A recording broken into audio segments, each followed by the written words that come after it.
Okay. Hello, everyone. Good evening, and welcome to another episode of Adoption Happy Hour, brought to you by NAAP. We are the National Association of Adoptees and Parents, where it is our mission to unify the community and elevate our diverse voices by promoting dialogue, understanding, and healing through education, awareness, and connection. I'm Beth Steury, filling in for Marcy, who is sick tonight, and also Jennifer, who we can all be a little jealous of. She is on a multi-country trip with her husband. They landed in Lima, Peru yesterday. They are celebrating their 40th anniversary. So you are kind of stuck with me tonight, but I think that we're going to have a good time together. Before we introduce our guest, we are going to do just a bit of housekeeping, but I am going to save some of our normal announcements for the end since Janet does need to get off just a bit early. So,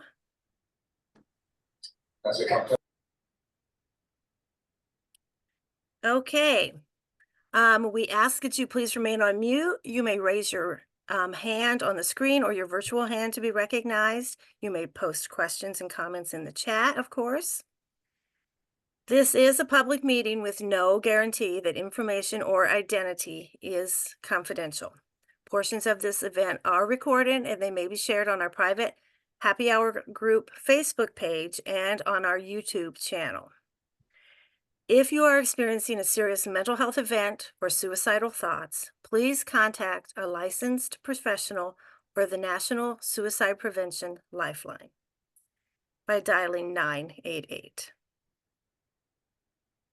Okay, we're going to save our other things for a little later, but tonight we are honored to have with us Janet Sherlund, author, adoptee, mother of two, and a photography aficionado.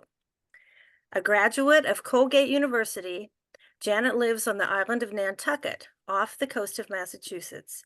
She raised her family and served on nonprofit boards in education, health, and the cultural arts before writing her memoir, Abandoned at Birth, Searching for the Arms That Once Held Me.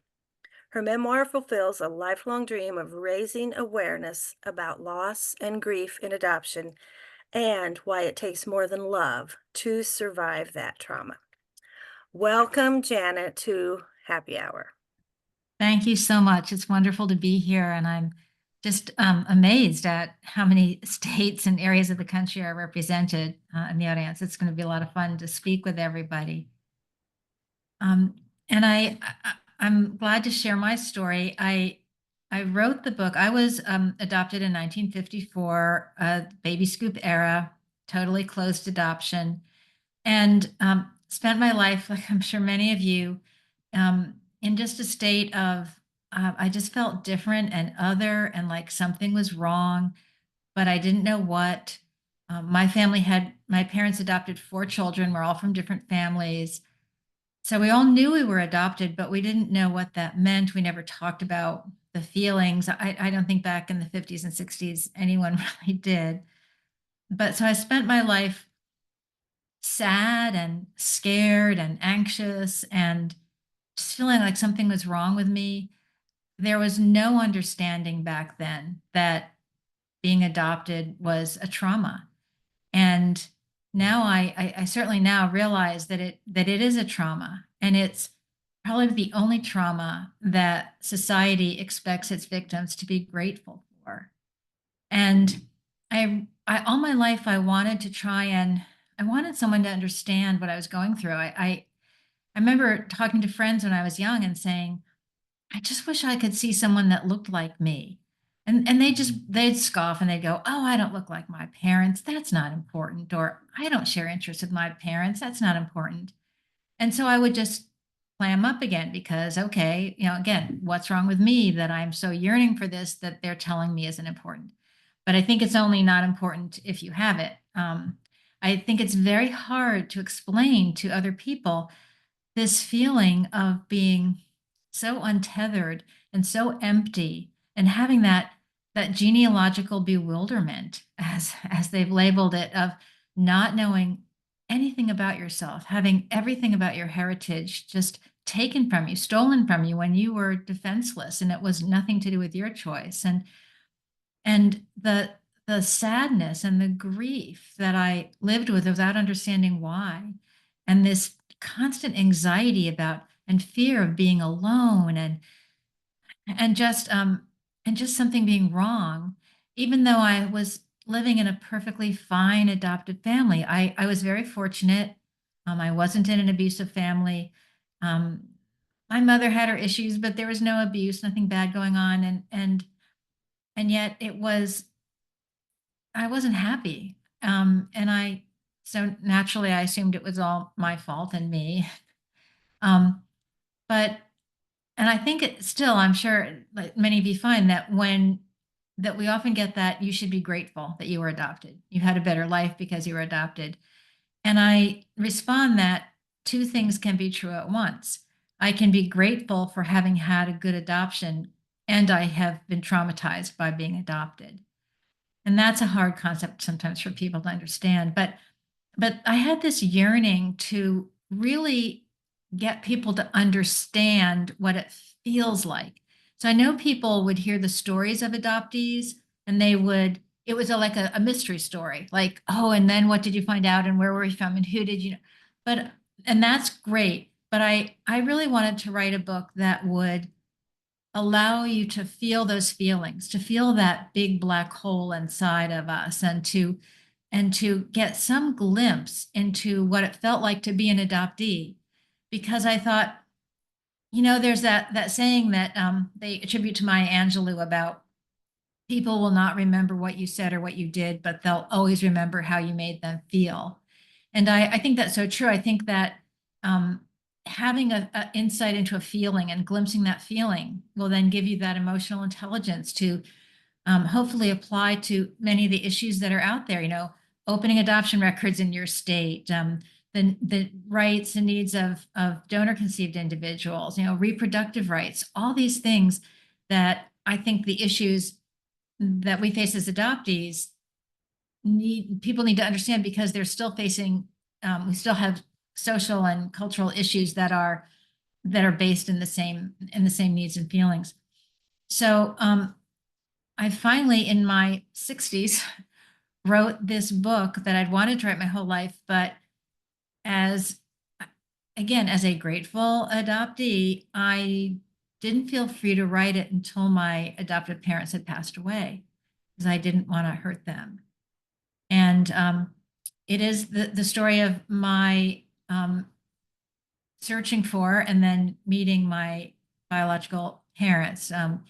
One which is a great experience, and which is a very disappointing experience. So I'd like to read a little from my book if I can, and just uh, sort of start you on this journey with me, and how I started my book. I drove to the adoption agency on an unusually warm November day, 65 degrees, with bright sun and pure blue skies. Most trees still held their leaves, the consequence of a warm, wet autumn, and the roadside glowed green and gold, with only the occasional streak of orange. The radio blasted Springsteen, and I drummed the steering wheel, my mind wandering with the ease of familiar roads. The route took me through the town where my husband Rick and I had lived for 30 years, and along roads I remembered from my childhood. Given my destination, the drive through my past was poetic. Snugged into my seat, sunlight curling around my shoulders, I was grateful for the opportunity that lay ahead to read excerpts of my adoption file from 1954. 11 years earlier, I took the same drive to the agency while searching for my birth parents. Such information hadn't been offered to me then, but now, many years into a difficult journey, the compassionate social worker thought it might be helpful. While I had since discovered many facts about my adoption, I was looking for nuanced details. Did my mother ever hold me? Have I ever seen her face? Where was I between my birth and adoption? I hoped reading specifics would bring an aha moment of understanding and prayed for much needed closure. Fortified by all I had learned over the past decade, I walked into the agency with a big smile, confident the pages I read today would be the holy grail, the final piece of the puzzle. Gloria, the social worker, greeted me. We chatted as she guided me into a small, friendly conference room with stuffed animals nodding down from a bookshelf and easy chairs arranged for conversation. She sat across from me, holding some papers on her lap. I saw the letter this agency sent to you in 1977 when you wrote to request information. I nodded, recalling the letter I had written 44 years earlier, just after college graduation. It asked about my ethnicity, what my birth parents looked like, why I was given up for adoption, anything they were allowed to tell me. The agency's reply was breezy and carefully edited. They had privacy agreements to uphold and adoption laws to follow. I thought it was awful they didn't tell you every non-identifying fact from your file. This is your story, your life, and you're entitled to know more. She reached across and handed me what was a summary of interviews with my birth mother. Take your time reading these. I'll be in my office next door. She slipped out and left me with the faded and discolored documents, some handwritten and some typed pages from 1954. The story of my beginning. The old paper was covered with the soft dents of typewriter keys and a social worker's neat professional script. Some pages were stiff and crinkled, others limp. They all smelled musty. When I touched them, it was as if Hope they they could have closed transform. captioning on this or not. Oh, when I touched them, it was as if they could transport me back to the day I was born, to the stories others knew, but I did not. On the first yellowed page, Shirley Ann Jones was listed as my unmarried mother. I was listed as her child, Linda Lee Jones, born on July 1st, 1954. My stomach whirled to see that name typed out on the official paper. I was once someone else with another name, another identity. 11 single-spaced pages described their interviews with Shirley and noted how distant she was, how removed from the process. My birth mother first called the agency on July 7th, 6 days after my birth, during which time I remained in the hospital nursery, fed by rotating shift nurses. My mother never saw, fed, or cared for me in the hospital, a fact the agency noted as unusual. They offered her multiple opportunities to see me, a standard practice, but she declined each time, instead asking how soon she could sign the papers for my release. When the baffled social worker finally asked if I was even real to her, she replied, frankly, no. Throughout the paperwork, I'm referred to as Shirley Ann Jones' daughter, Linda Lee, and it catches me off guard each time. Being Shirley Ann Jones' daughter is entirely foreign to me, and the idea of my ever having been Linda Lee Jones is bizarre. On page 8 of the notes, there's a paragraph about baby Linda Lee. Linda Lee has become a very beautiful, alert, and attentive baby. She has blonde hair, blue eyes, and a fair complexion, and is filled out very nicely. She is an alert, happy, emotionally sensitive baby whose present rate of development is definitely accelerated. I didn't know how to process this description of myself. My life began when I was adopted. I had no concept of my existence at this age or of using that name. And while I didn't identify with her, Linda Lee sounded like a lovely little baby, and I was eager to learn more. Toward the back of the file, a developmental examination page caught my eye.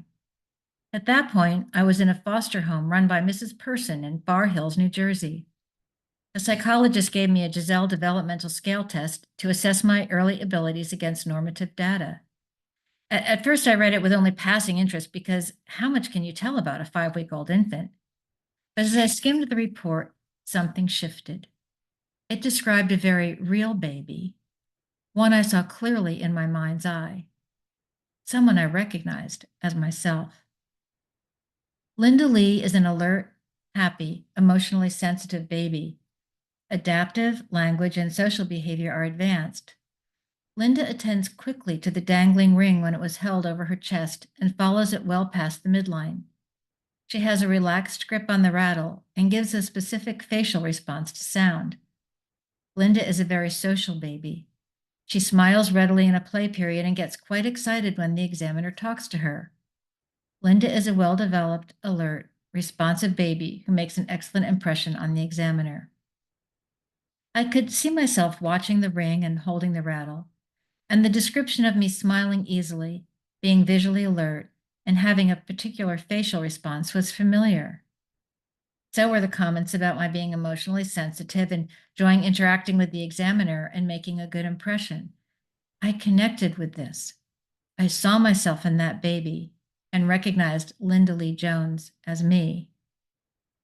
I was born with traits I still have, and they came from Shirley Ann Jones and my birth father. I am their blood. I came into this world as someone else before I was given a new identity by the people who adopted me and changed my name to Janet Lucille Leaf. A few sentences later, when I read, Linda Lee Jones was released by her mother on July 30th, 1954, I became unglued. I was officially Linda Lee Jones when I was released, not a vague baby girl Jones waiting for an identity. I had a name and a heritage. I was Linda Lee Jones, relinquished by my mother, my legal and officially recognized mother, Shirley Ann Jones, who signed the release form. The social worker noted, Shirley again did not display any emotion, thanked me for all my help, and said she felt quite relieved. I couldn't shake the image of little Linda Lee lying in the middle of a crib, watching the ring and shaking the rattle for the examiner. She was a newborn alone in the world, sleeping temporarily in a foster home far away from where she started or would end up, waiting for an agency to nullify her heritage and assign her to strangers. My breath caught. I felt small and scared. I wanted to weep for that little lost baby, Linda Lee, for me. Suddenly the room felt close. I pushed damp hair off my forehead and struggled for air. Shuffling the papers together, I stood, unsure my legs would hold me, and found Gloria in her office. Thank you so much for letting me read this, Gloria. It really meant a lot to me.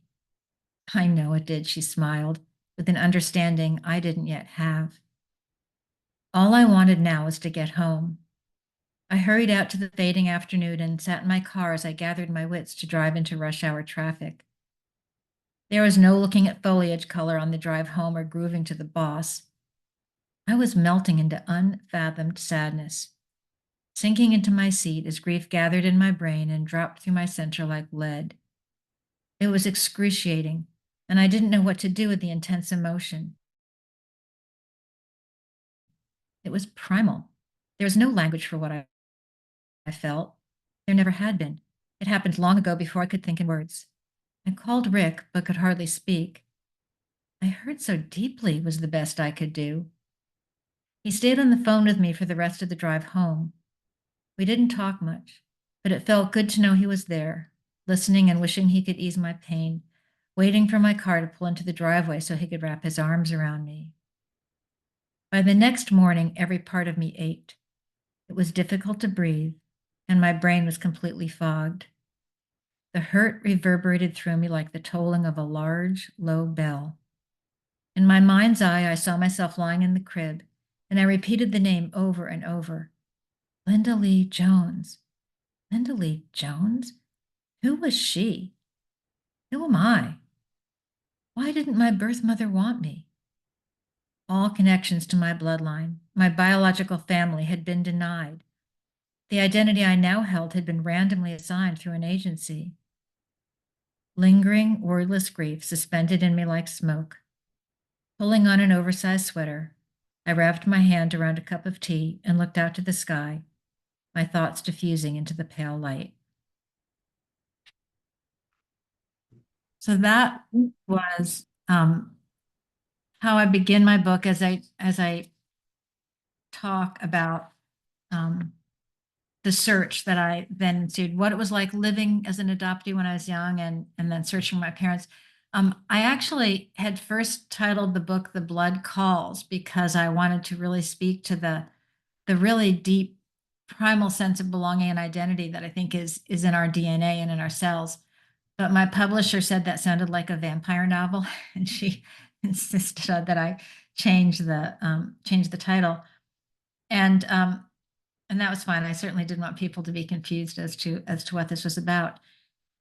But again, I think, you know, growing up, it was just no one talked about these things. No one talked about the emotions. No one labeled them. I am so grateful that we now are putting words and giving voice to the experience of being adopted, and really trying to listen to the adoptee's point of view, because that's really not, in my experience, heard. I think we may hear more about adopted parents' experiences, and even less so, but birth mothers.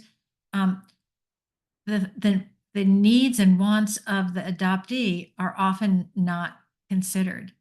And I think we're eternally infantilized. It's like we remain these, what's perceived as this helpless baby that you can just take and hand to strangers and they'll be fine and everyone will live happily ever after. And I don't think people really think about adoptees as someone as old and grown up as myself, and that we all become. So certainly that that lack of that tether, that lack of, growing up without any knowledge of your family or your history, why you came to be, where you came from, what's in you. Because ultimately, my experience of eventually finding my birth parents was so startling to find out how biological, how much it is DNA, how much it is nature instead of nurture. Um, I, from the time I can remember, I mean, literally from my first memories, I would actually sit in front of a mirror, and I'll just read you another couple of pages that talk what I had these feelings like every day of my life, and they were awful feelings for a child to grow up with and not be able to talk about, and to say, I'm suffering from this. I just thought, it was all me. Who am I? What am I? These questions are the strongest memory I had of my childhood. I was a mystery, a person unknown, and it frightened me. I couldn't see my reflection without wondering who I looked like and where I came from. I yearned to hear someone say, "Oh, you look just like your grandmother," or "You have so and so's nose." Anything for a connection to someone real, for an explanation of my existence, how I came to be. My recollections of childhood are ones of feeling disconnected and confused. I was simply there, in the red brick house in a quiet street, in a family where no one shared blood. All my siblings were adopted, too. We sat at the dining table between the mahogany sideboard and matching break front, a family more carelessly assembled than the dinner menu. My brother Eric, 18 months older than me, was restless and impatient. Mark, 18 months younger, was quiet and nervous. Susie, 7 years younger, watched us all with suspicious eyes. Even as a child, I understood the adoption process. It was part of our bedtime story. Once the agency decided where an infant would be placed, the adoptive parents received a call to come and get the baby. The agency my parents used presented the adoptee to their new parents in an antique cradle with a tall bonnet top. It sat behind ornate pocket doors, which opened with a flourish. I sensed the serendipity of my life. It was so capricious. Nothing about me was solid or sure. Had my name been farther up or down the list, I'd have different parents and siblings and a different name. I might be in a worse family or a better one. I imagined the cook's dinner table next door, the cooks with their dark curly hair, round freckled faces, drinking and dancing. What would it be like to sit among them at meal times? Or how about the Stewart's dinner table in their elegant house with a sign in the driveway that pointed to something called the service entrance? But I was here, among this family. Who were they? Who was I? No one looked or moved like anyone else. We didn't share likes or dislikes, strengths or weaknesses. We participated with each other, but didn't belong to each other. There was a disconnect around the table, and you could feel it in the air. Separate force fields surrounded each of us. We were all built from different DNA. Molecules were not shared, and each of us sat in our own genetic dust. It was primal and palpable. Dad ate quickly and quietly. Mom ran back and forth to the kitchen. Eric kicked his legs under the table and itched to be excused. Mark spilled his milk, and Susie fed herself pickled beets. I wondered where all these people came from as my eyes roamed around the table. Where did I come from? I was from stardust or sparks, from a vapor or thunderclap. I was quicksilver. It was as if I'd been floating on the wind to light on this family. I had borrowed their identity and name, been taught their interests, and felt the falsehood of that every day. I would stare at myself in the mirror as the questions repeated. Who am I? What am I? The endless, unanswered taunts hovered overhead and crashed down on me, looping through my brain until I had a visceral reaction, a jolt of fear, aloneness, and total detachment. I would no longer recognize my reflection and was shocked and scared by how untethered I felt from everything around me. My stomach jumped, a chill spread through me, my heart raced. I felt profoundly alone. I was aware of everyone else in the house and could hear where they were and what they were doing, but I felt like I was a million miles away, and they didn't know I was missing. When I, was writing this book and putting words to these things, I thought, well, that's not a healthy way to grow up, certainly. Um, and I think that the stress of that kind of untethered feelings caused me ultimately from throughout my teenage years to have terrible panic attacks. I had horrible, horrendous, thought I was dying or going crazy panic attacks. And I'm sure, yes, I realize that part of that is the way my body was wired to have extreme adrenal reactions to stress. But I also believe that it was living with the chronic stress of these feelings, this undis, un, discernible sadness and grief and feeling untethered that caused them to be so pronounced and so extreme and to really form my life for the next decade. I didn't go places if I was scared to go. I stayed too dependent on my adoptive parents. It really affected my life greatly. Um, of the four of us that my parents adopted, two were the classic rebels, pushing the boundaries to um, to test the waters and see if they'd be given away again. And then two of us were trying to be the perfect children so that we would assure our places and our safety. And again, that's not a healthy way to grow up. As I've talked about my book through around the country this past few months, I've sometimes had people say, "Oh, I know families with adopted children, and sometimes families with biological and adoptive children," and they say, the biological kids are a mess, but boy, those adopted kids are great. They're perfect. They're wonderful." And I remember saying to someone, "That's not good. To me, that's a red flag." Said, "Don't you understand that some of us, when we're adopted, have to feel like we have to be the perfect child so that we're safe and we stay in this family and this family doesn't give us up either?" I said, "It is not healthy to spend your life wanting to be perfect and wanting to please other people and to try and form yourself, in the for the hopes and desires of your adoptive parents or your biological parents for that matter." And um, I said, being a perfect kid is a red flag. It's not something to be necessarily applauded. And again, I think everyone's response to trauma is different. It's different, and certainly in my siblings and I, we all had different responses, but they were kind of classically divided on those. Um, I was always compelled to figure out what was wrong. I I thought about it all the time. I yearned to find answers. I truly believe that when I found the answer, like if I met my birth mother and could connect again for a minute and finally feel whole, then I could move through life more freely and I could be free and intact and healthy. And some of my siblings turned to drugs and alcohol. Others that stayed in denial. Um, we all had our responses. And yet, the other thing I've learned in talking to so many people is that you can you can bury those feelings or deny them or mask them or mute them for a long time, but at some point they usually catch up with you. Different stages of life, the death of adoptive or parents or siblings, an illness, having your own children. There are all sorts of crises in life that kind of really make you confront these feelings. And in speaking with one group in Massachusetts, a woman came up to me afterwards and said, "My mother was adopted, and on her deathbed, in her 90s, on her deathbed, she told me how much she regretted never having searched for her true family, and asked me to continue that after she was gone." And that daughter was trying to do that.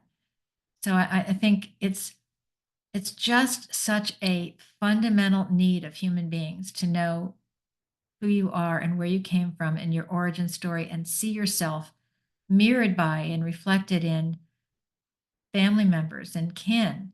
And it's very hard to form a sense of self if you don't have that.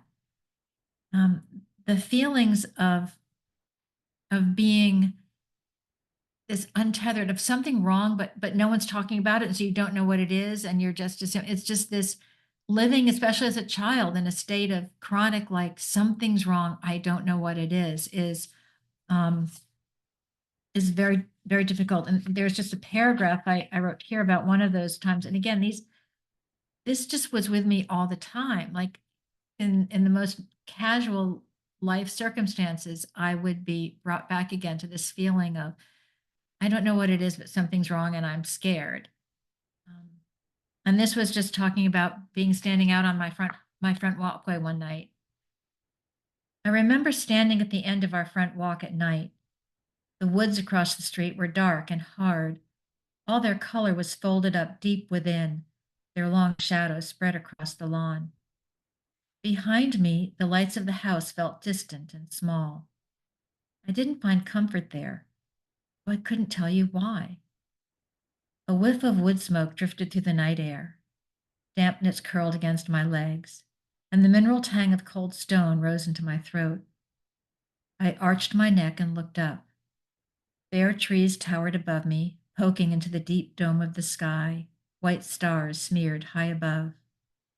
My eyes remained with the heavens as deeper and deeper layers revealed themselves, until I was frightened by how far away they were and felt the mind boggling enormity of the universe swallowing me up. I watched the stars and thought about the world they stretched over and wondered if it felt safer somewhere else. And again, there was nothing bad going on in my family. There was really nothing wrong, but I still lived with this just fundamental feeling of, like, this is right. And again, I knew that I was adopted and had another family somewhere, and just felt this falseness about the name I had and the borrowed identity I was living, even though there was really nothing wrong with that. So um I suffered this period of life where I had terrible panic attacks that, got through, and eventually got therapy and started reading in college about early childhood development. It wasn't until the 90s, I was in college in the 70s. It wasn't until the 90s that I found books like The Primal Wound, which I to this day love, and finally found people writing about what my life had been like and what I was experiencing, and letting me know that I wasn't crazy. These are real responses to a real situation that I had been asked to live this kind of life and faced. Um, I continued to deal with the stress by reading everything I could, getting therapy and talking about it. In college, I did an independent class in identity and adoption. Anything I could do, I kept thinking, okay, someday I'm going to figure it out. Someday there's going to be an answer. And I never stopped searching. Every day of my life, I searched for my birth mother. If I was out on a city street or in a crowd where I'd never been before, I looked at every face thinking one of them might be her. When people would tell me, "Oh, you look like somebody I know," I'd go, "Who? Where are they?" It was just with me all the time. But back then, with closed records and no information to go on, I didn't know a name or a place. And so and on my birth certificate was my adoptive parents' names. So there was nothing, and I tried things throughout life, different things I heard about that at the time back in the 70s, Alma, the organization Alma, which was like a registry. It didn't result in anything for me. Um, I did in college ask, write the agency as I had referred to in the beginning and ask them for whatever information they could share with me. And they did send me this very edited, clean version in which they talked about my birth mother as being this, mature, wonderful woman who was doing everything in my best interest. And certainly years later, when I read the actual files, they, of course, spoke very differently about her. She was a woman who was in deep denial and had no interest in me, and so it had been really a false narrative that I had been told. But it wasn't until I got married and I had children, um, and I talk in my book about all the ways in which the trauma manifested in my life and affected all the things I did and all the decisions I made. And I really tried to write about those how those feelings felt to have them, what to experience them. Um, and then in my 60s, I discovered that my agency, the adoption agency, was uniting birth mothers and adoptees if both sides agreed to it. And you could apply to the agency, and they would interview you. And if they deemed that you weren't crazy, they would reach out to the birth parent and see if they had an interest in reuniting. Um, and I was so anxious to do that and so excited. I thought from everything they had told me that my birth mother was also searching for me her whole life and would be so thrilled to meet me. I had a good life. I didn't need anything from her other than to know her and see where I came from and see someone that looked like me. And they found her quickly, and she refused to meet me. And she said she just didn't want to think about that time in her life, and she was embarrassed by it. And even though she worked outside the home and could have met me for lunch somewhere without anyone knowing, she refused.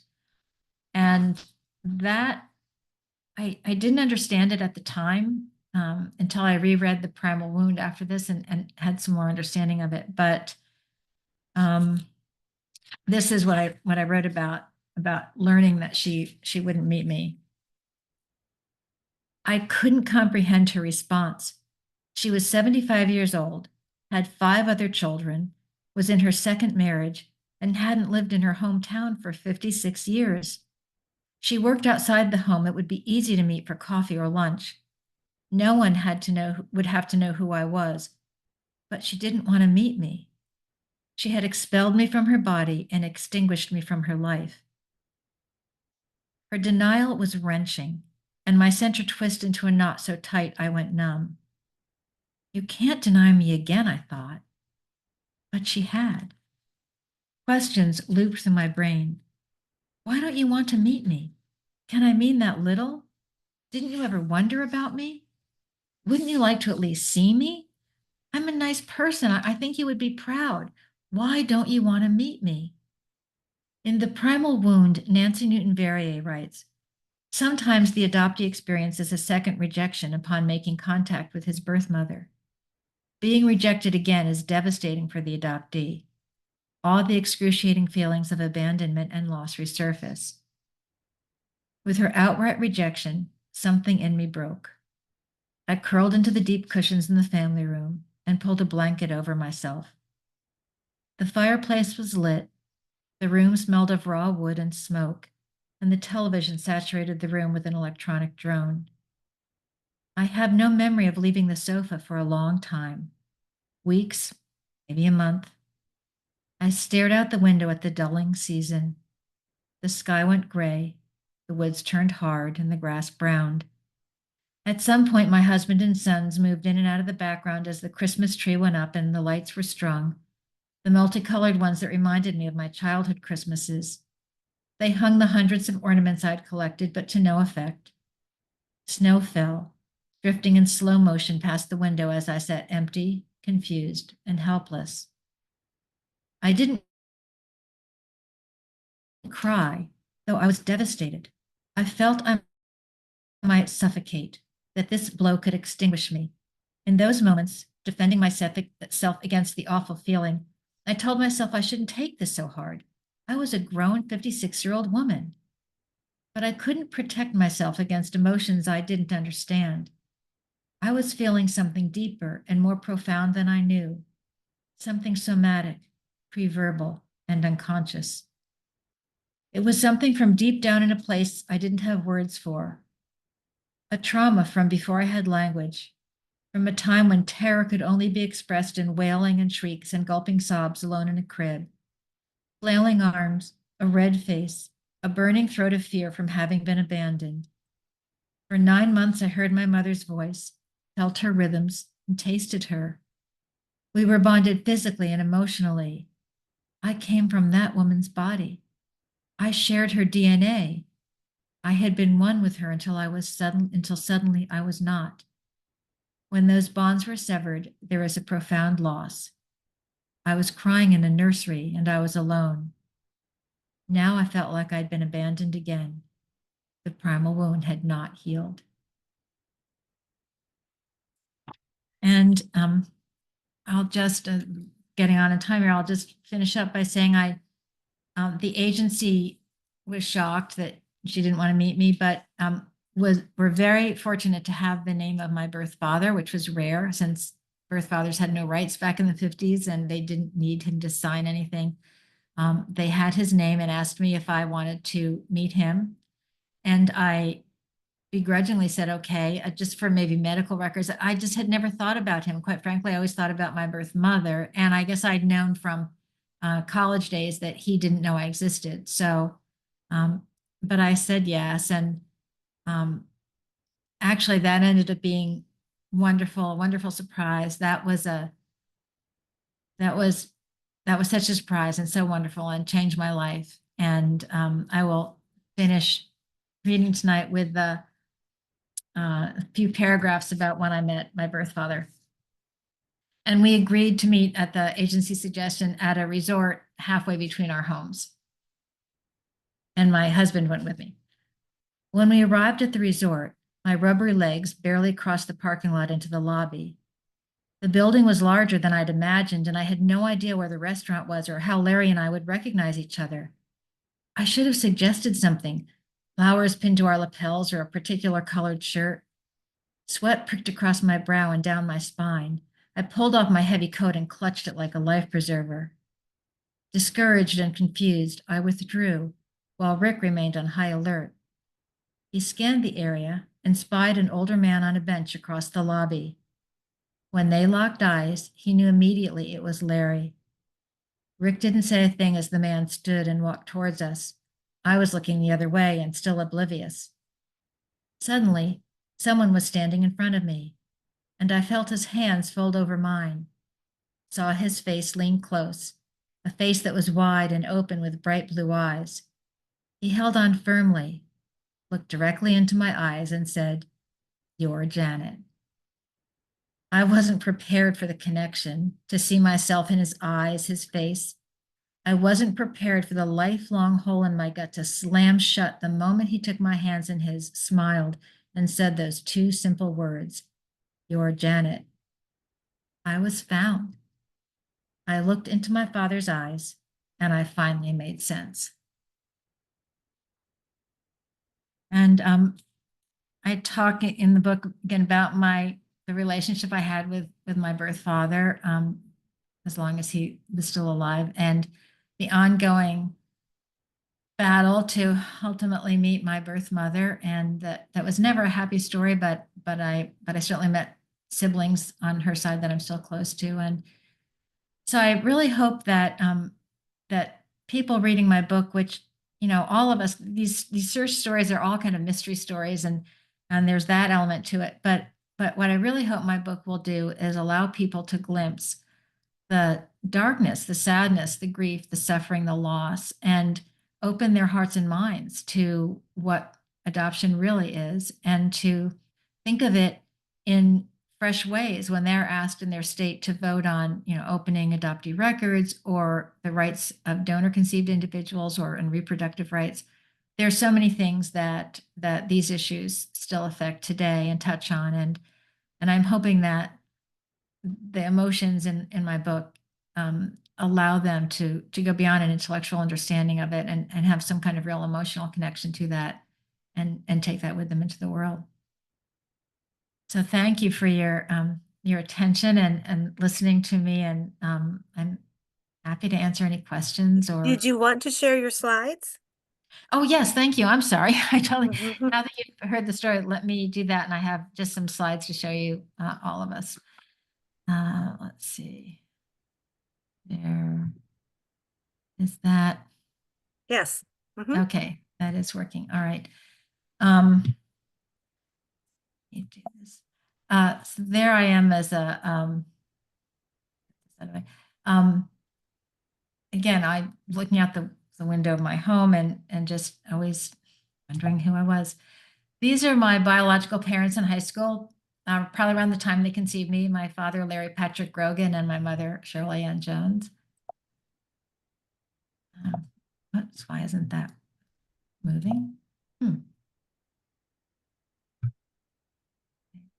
These are my adoptive parents on their wedding day. I don't know why stuff is. This is me the first day. My parents had adopted my older brother first, and then this is me the first day they brought me home. And I finally saw pictures of this. I'd never seen them before. I saw them last winter when I was going through my parents' things after they passed away. And in every single photograph taken that day, I am open mouthed, screaming and crying. Clearly, they didn't stop the picture taking. They just kept putting me in someone else's arms. And I was just screaming the whole time. I'm sure I was in shock. Like, who are these people? What am I doing here? Um, and yet, you'd see me smiling in baby pictures and think, well, aren't you like you had a wonderful life? These are uh, my older and younger brother. My younger sister came along, a lot.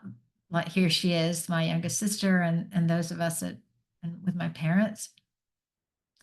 And again, I refer to the anxiety I lived with every day. Um, there's me in high school and college. This is my husband and my two sons who are now grown, children of their own. Here's my biological father and myself in high school, both our senior yearbook pictures. This is my birth mother and myself. This was the first day I met Larry, that day that I just described meeting him for the first time. That was there. This was that summer when Larry came to visit me on Nantucket and stayed for a couple of weeks, and we had just a wonderful, great time and connection. These are some of my siblings and nephews. This is my brother Sean and sister Jessica and nephews. And they still come to Nantucket every summer and we're still very close. This was one of the 3 times I met my biological mother. That's that's the biggest smile maybe she ever had. She was never happy. She was never happy to meet me. She really just couldn't deal with the whole thing. These are to my sisters that are my half siblings from my mother. And this is my son, and I don't know why that's not sticking. And my first grandchild, a granddaughter who was born she's 3 months old this week. And it's incredible to me to have that experience of sitting around after she was born and everyone saying things like, oh, who does she look like, and oh, look at she looks like Ben, and oh, she acts like Ben, and oh, I see this of her and her, and I see this brother, sibling, parent. It's such an unusual experience to right from the start, you're talking about, you're seeing her heritage in her, and everyone's talking about it and referencing it, and she'll grow up hearing those stories, and that's something that when you're adopted you don't have. You never experienced that. And it's been, I'm so thrilled to have a little girl too. So I'm a real first time grandmother. I'm totally into it. So those are the photographs to go along with the story. Um, Sharon does have her hand up. It is 5 till 8, so you're gonna have to tell us then, okay, when you have to take off. But Okay. Sharon, do you want to go ahead with the question? Yes. I just want to thank you for all the photos because I just finished your book, The Audible. I listened Oh, to it on Audible and I simply loved it. oh, But thank I you. was so sorry about your mom because my story was just the opposite. My daughter was born in '69 and it was completely closed, and I kept it from everybody, nearly everybody, but we never talked about it, even the ones that knew. Mm. And when she found me, I didn't care who found out. I wanted everybody to know. But Oh, her father was just the opposite, just like your mother was. He still doesn't. It's been 50. She's 55 years old now, and he still does not want to meet her. And wow. we've been reunited 30 years, almost 30 Oh my years, and he gosh. still does not want to meet her. So I Wow. understand your story just Yeah. resonated with my story so much, and I Oh, simply loved your Audible version. So oh, thank thank you you. so much. Thank you. I appreciate that. Deidre, do you want to take yourself off mute? Yes, good evening, everyone. Hi. Thank, thank you so much for sharing your story. It was so beautifully written and it was very visual. When you were talking about going to the adoption agency, I remember going to the adoption agency on a little tiny sheet in Philadelphia to meet the social worker. And I knew my life was going to change. It was never going to be the same once I left that building. Once she gave me the non-ID information, it was an old historic building as well. And you mentioned about being 56, and I'm 56. And my birth mother died last year. She was Oh, 75 when she died. So the wow. synchronicities, 56 and Yeah. 75. But I was 23 when I met her in 1991, and she was 43. Oh my gosh. So, yeah, Did but what did a you lot have of the did you have words, yeah, did you have a good relationship for the years that you were together? it was bittersweet. It was bittersweet. She, you know, had a She was very matter of fact. She said it was a wise decision she gave me up for adoption. I was better off, and that I'm doing better than she'll ever be. It was kind of a victim mindset a little bit. Yeah. And I looked at patterns in her family where she expected everyone to do for her, her husbands, her other son, and if she even died toward the end like that, still having that mindset of wanting everyone to take care of her and her siblings, everyone. So, Yeah. but I did get a lot of the medical history and, bonded some with her, but not a lot.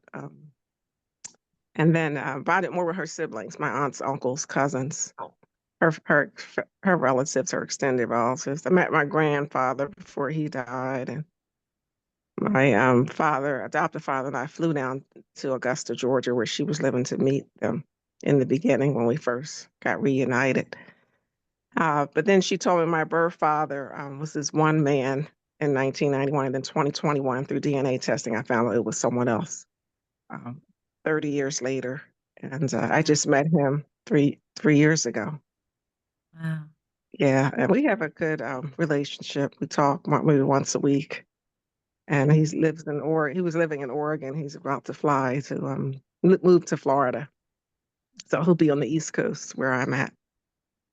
It's so important to find all these pieces out about ourselves. Yeah. And then Mhm. sometimes people say, oh, what if you find out something bad? I said, that's when you're born into a biological family, you don't get to come into the world saying, no problems in this family now. I mean, we're just as strong as anyone else. You accept the Right. problems, you understand them, you learn from them, you learn to adapt and live with them or face them. And it's just so not fair to, keep us, infantilize us and keep us from the truth of ourselves. So I think it's important to know everything you can from your extended family and take it all in and then you just start to be whole again, the good and the bad, Yeah. the good, bad, and the ugly. But I'm glad you got to meet Yeah. so many extended relatives as Yeah. well.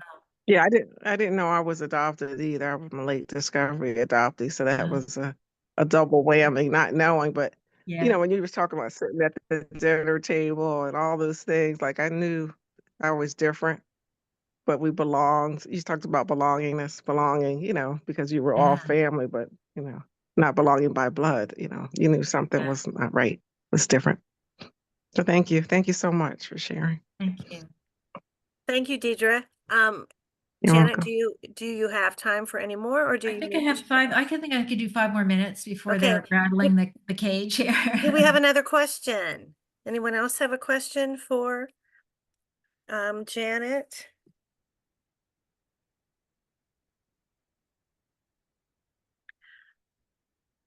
There was a couple of things in your bio that I did not read because I wanted to bring them out later. And I love what this one sentence that you have.